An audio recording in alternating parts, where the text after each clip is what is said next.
आप देख रहे हैं सिटी इंडिया न्यूज चैनल हक की आवाज। अस्सलाम वालेकुम नाज़रीन, सिटी इंडिया न्यूज़ में मैं हूं नौशीन। नाज़रीन, एक मामूली सी लापरवाही की एक हिंदुस्तानी खातून को बहुत बड़ी कीमत चुकानी पड़ी और अपनी ज़िंदगी के 18 साल जेल में गुजारने पड़े। जी हाँ नाज़रीन, औरंगाबाद शहर की एक खातून 18 साल से पाकिस्तान की जेल में बंद थी। औरंगाबाद पुलिस की कोशिश के बाद बिलाखिर इसे पाकिस्तानी जेल से रिहा करा लिया गया।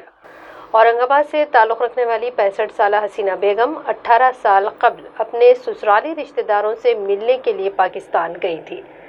सफ़र के दौरान हसीना बेगम ने लाहौर में अपना पासपोर्ट खो दिया।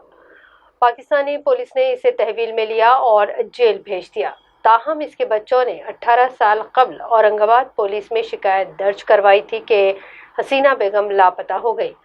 औरंगाबाद पुलिस ने इस सिलसिले में पाकिस्तानी पुलिस को एक मकतूब रवाना करते हुए हसीना बेगम के लापता होने की इत्तला दी।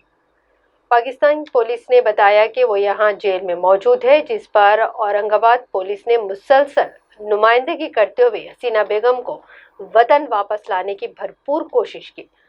आखिरकार हसीना बेगम औरंगाबाद पुलिस की मदद से हिंदुस्तान वापस लौट गई। खैरियत से हम अपने घर पहुंच गए। अरे हमारे साथ तो बहुत जुल्म हुआ। अब अपने मुल्क आने के बाद कैसा लग रहा है आपको? सुकून है, ऐसा लग रहा है कि जैसे जन्नत में आ गए।